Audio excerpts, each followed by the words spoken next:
Class 10th exercise 9.1 का question number 2. A tree break due to the storm and the broken part bend so that the top of the tree touches the ground making an angle 30 degree with it. तो for example एक हम tree ले लेते हैं. ये एक tree है, मान लेते हैं ए बी, और इन्होंने कहा due to the storm the broken part bend so that the top of the tree touches the ground making an angle 30 degree. मतलब यहाँ ये ट्री मान लीजिए बीच से ब्रेक हो गया और जो ऊपर का पार्ट है ये यहाँ से लेकर यहाँ तक ये ऐसे बैंड होकर और यहाँ ग्राउंड पर गिर जाता है इस तरह से कि इसका जो टॉप है वो टच कर रहा है ग्राउंड को. तो ये इस तरह से यहाँ गिर गया है. नाउ ये पॉइंट मान लेते हैं सी और ये पॉइंट मान लेते हैं डी, और इन्होंने कहा ये ग्राउंड को 30 डिग्री से टच कर रहा है.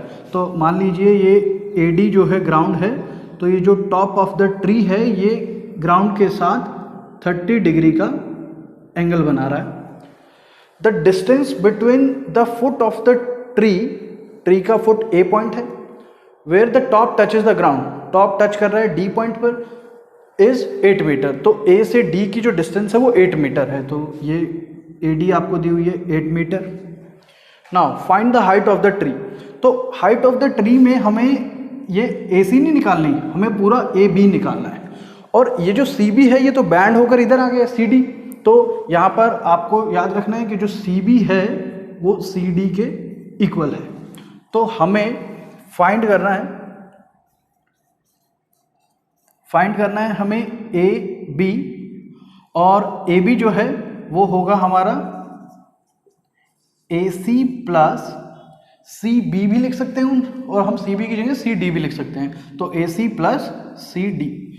तो हमें ए सी निकालना है और सी डी निकालना है. तो नाउ ये एक राइट एंगल ट्रायंगल है क्योंकि वर्टिकल पोल है, सॉरी वर्टिकल ये ट्री होता है तो ये 90 डिग्री होगा. नाउ ये हमारा बेस है और एंगल के सामने वाला परपेंडिकुलर होता है, तो ए सी परपेंडिकुलर है. तो perpendicular by base P by B होता है tan थीटा के इक्वल. तो यहाँ परपेंडिकुलर है हमारा ए सी और बेस है A D is equal to हो जाएगा 10, एंगल है हमारा 30 डिग्री. तो नाउ ए सी हमें फाइंड करना है, ए डी की वैल्यू पुट कराते हैं. तो ए सी बाय ए डी गिवन है 8 इक्वल टू 10, 30 की वैल्यू होती है 1/√3, और 8 को हम उधर भेजेंगे तो ए सी की वैल्यू आ जाएगी 8/√3. अब हम इसे रेशनलाइज करा सकते हैं, लेकिन अभी नहीं, लास्ट में जो सॉल्यूशन आएगा ए बी उसी को रेशनलाइज करा देंगे.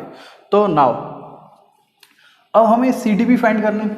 तो सी डी क्या है? हाइपोटेनस. तो अगर 8 के थ्रू निकालते हैं तो ये बेस है, ये हाइपोटेनस है. तो हम बेस अपॉन में हाइपोटेनस कोस थीटा को बोल सकते हैं. तो बेस हो गया हमारा ए डी अपॉन हाइपोटेनस है C D is equal to cos 30 degree. और कॉस 30 की जो वैल्यू होती है वो होती है √3/2. और ए डी जो है हमें गिवन है 8 और सी डी हमें फाइंड करना है.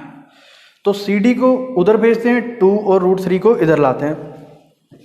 तो सी डी उधर जाएगा, 2 8 के पास आएगा, 8 2 जा 16 अपॉन में ये √3 आ जाएगा.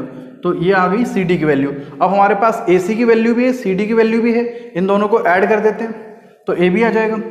तो ए बी होगा ए सी है हमारा 8/√3 प्लस सी डी की वैल्यू है 16/√3, और दोनों का डिनोमिनेटर सेम है तो ऊपर वाले डायरेक्ट ऐड हो जाएंगे.